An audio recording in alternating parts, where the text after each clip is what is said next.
disturbing new video that appears to show an MTA officer unconscious. The MTA says that officer was assaulted this afternoon at the Upton Metro Station in West Baltimore.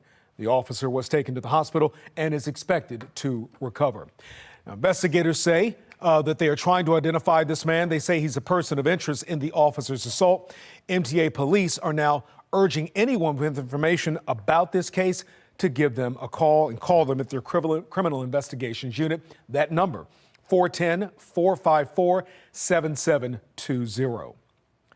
City Council President and Democratic mayoral candidate Brandon Scott tweeted, "BPD made me aware of an assault on an MTA police officer this afternoon that resulted in him being knocked unconscious. The person who did this is a coward and must be brought to justice," end quote. Well, violent crime continues to plague a city in crisis.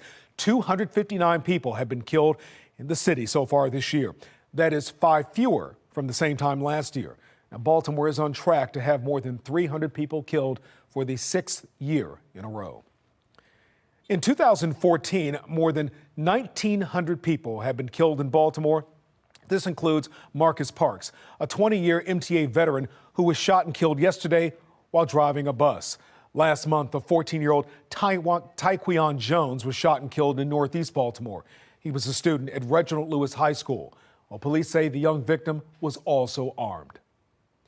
And back in June, police say a man shot and killed Cheyenne Miller, who was 8 months pregnant with their unborn child, also killed 3-year-old daughter Shania. Well, Fox 45 looked into what the city council has done to address illegal guns in Baltimore.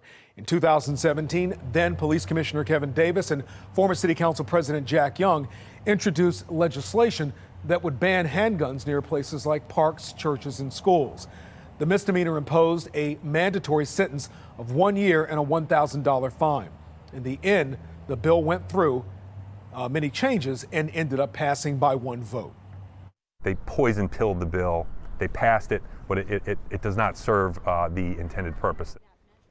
As Public Safety Chair Brandon Scott opposed the bill, he told us last year that there is already a 5-year mandatory minimum punishment at the state level and that he opposes mandatory minimums. Currently, there are 15 members on the Baltimore City Council. We asked each to explain their vote. So far, only 2 members have responded, City Councilwoman Shannon Snead and City Council President Brandon Scott. Scott issued this statement that reads in part, "Mandatory minimums don't work." He goes on to write, "Under my leadership, Baltimore will build a public safety strategy and return to what works, targeted enforcement of violent offenders, groups, and gun traffickers, while simultaneously attacking violence through public health." Shannon Snead issued a statement that reads in part, "This bill will not combat crime in Baltimore City, and mandatory minimums do not deter crime."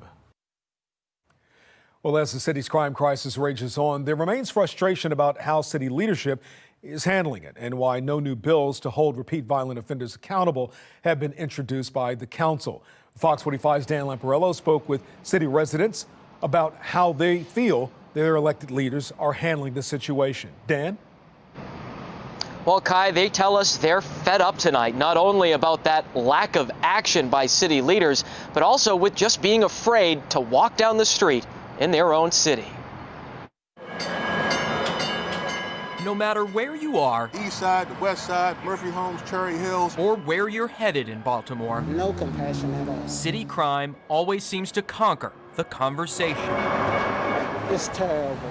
It is terrible. Frustration. It is really bad. And personal stories of fear. It's bad when you cannot walk out at night without thinking someone gonna run up behind you, somebody shooting the gun. And it's the people behind those weapons that many in this city feel are getting away with literal murder. When there's no consequences coming on them, they're gonna continue to do it. Put them in jail. But the Baltimore City Council has failed to address those repeat violent offenders, which most of them have credited for our city's crime crisis.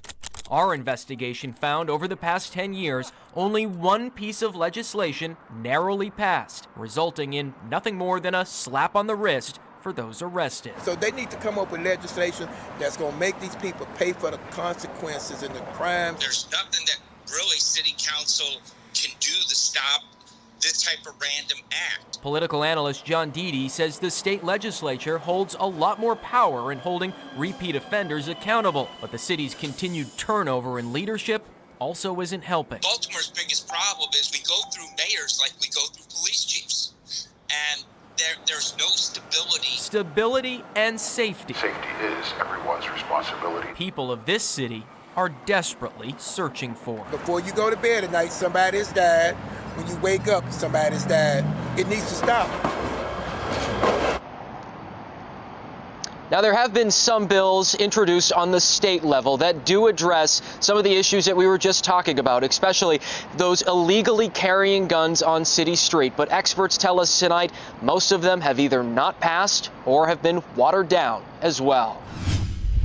When you consider the volume of gun violence that is playing out on city streets, it should not come as a surprise that the city decided to embrace Shotspotter technology. I recently noticed one of the sensors in Northeast Baltimore, the deadliest district in the city for the month of September. The sensor was not far from the scene of where a 14-year-old had just been fatally shot. Sensitive microphones strategically positioned above city streetlights recorded those gunshots. That same technology recorded more murders in Northeast Baltimore last month than any other district in the city. The technology is known as Shotspotter, and it aims to improve police response time to a shooting. It also looks to identify potential witnesses and lead to the collection of key evidence. Baltimore City rolled out the gunshot detection units 2.5 years ago, in May of 2018. It was technology the city had tested out years earlier and decided to pass on. We've got a crime problem in our city. But in 2018, under former Mayor Catherine Pugh's leadership, the city had a change of heart. It had received a $5 million grant from Bloomberg Philanthropies, which was created by billionaire Michael Bloomberg, the former mayor of New York City. By utilizing advanced technology honed over 2 decades, we have automated the process. According to the company, they monitor gunfire activity 24/7. So if a gun is fired in a ShotSpotter coverage area, the company will detect it, locate it, and immediately notify police. And that can happen within 60 seconds, allowing police to respond faster than waiting for someone to call it in. Baltimore City 911, what is the location of your emergency? According to the company, on average, 80% of incidents that involve gunshots are never reported to 911. And those that are often lack pertinent information. Police will be out there. Thank you. Bye-bye. Acoustic sensors mounted above city streets that are so sensitive, they're capable of recording a voice. And similar to Chicago, Baltimore has ShotSpotter tied in with the city's camera system. It's technology not everyone is sold on, like Dr. Tyrone Powers, who is the director of the Police Training Academy in Anne Arundel County. We employ technology to soothe the feelings of the people. Powers questions the level of training officers are receiving. Without the proper training, Powers says the technology will fail to bring about a reduction in gun violence. The ShotSpotter lets you know shots have been fired, but police officers get to the area and they haven't been trained on how to follow up with the ShotSpotter. When we dug into the effectiveness of the technology in Baltimore, we found contradicting reports and results. Outcomes that called the technology into question. On the company's website, under Contributing to Positive Outcomes, Baltimore is one of 21 cities ShotSpotter lists as seeing a reduction in shootings, a 15% reduction.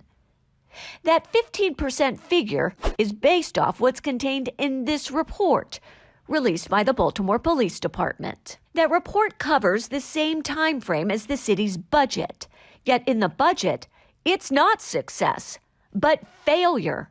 Department leadership described. Even though officers responded to more than 1,800 ShotSpotter alerts, the technology failed to deliver a reduction in violent crime. The number of arrests also fell short, and so did response times. The police department had aimed for a response time of 3.5 minutes. The actual response time turned out to be 14 minutes, 4 times longer than the department's goal. When we asked the department about the technology, no one responded. You have to have the human resources to back up the technology in order for it to be effective, and right now that's not the case. As Baltimore leaders remain optimistic Shotspotter will reduce gun violence in the city, leaders elsewhere, like San Diego, are reconsidering the surveillance technology that it's paid more than $1 million for and has yet to see it live up to its promise. The city pays roughly $750,000 a year for a subscription to Shotspotter technology. Now, if there's a story concerning public safety that you'd like me to investigate, or if you have one of these sensors in your neighborhood and you think they're making a difference, I want to hear about it. You can call me at 410-662-1456, or you can send me an email to crimeandjustice@foxbaltimore.com.